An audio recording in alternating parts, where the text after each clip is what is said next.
మన పెద్దలు చేసిన తప్పు ఏంటంటే మనల్ని మాల మాదిగ కాపు కమ్మ కులాలుగా విడగొట్టి తప్పు చేశారు. ఆ తప్పును మనం సరిదిద్దుకోలేకపోతున్నాం. ఇప్పుడు దీన్ని విదేశస్తులు మనం మంచిగా ఉపయోగించుకున్నారు. ఒరే మిమ్మల్ని మానవుడు మాది కూడా అంటున్నారా, మేము ఇంకో దేవుడు చూపిస్తాం, దేవుడు పూజ చేసుకోండి, ఆడ దేవుడు మనకెందుకు అని చెప్పని పెడుతున్నారు. దేవుడు ఒక్కడే ఉంటాడని మళ్ళీ మళ్ళీ చెప్తున్నాను నేను.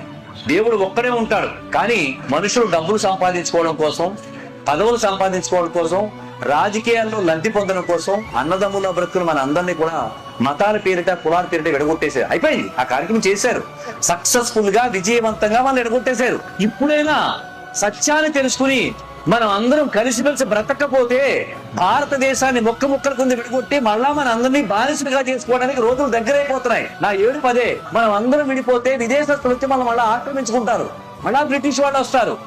అరే మనం అందరం క్రిస్టియన్స్, మనం కలిసిపోదాం ఉంటారు. ఒక జాతి ఉంది, వాడు ఏ దేశంలోనూ అడుగు పెట్టి 20 సంవత్సరాలు పాలిస్తే ఆ దేశం ఆ జాతిగా మారిపోద్ది. వాడు సాధించలేని దేశం ఒకే ఒక్క దేశం, భారతదేశం. ఎప్పటికీ ఎవరి చేతుల్లోనికి వెళ్ళలేదు అసలు. 1000 సంవత్సరాలుగా ప్రయత్నం చేస్తున్నారు, వాడికి దక్కట్లేదు భారతదేశం, ఎప్పటికీ కూడా దక్కదు. ఎందుకంటే భారతదేశం యొక్క గొప్పతనం అలాంటిది. మనం విశ్వగురువులు, మనమే అన్ని కనిపెట్టాం, మనకే అన్ని తెలుసు, మన దగ్గర నుంచే నేర్చుకున్నారు, మన దగ్గర నుంచి వేదాలు దొబ్బుకుని వెళ్ళిపోయారు.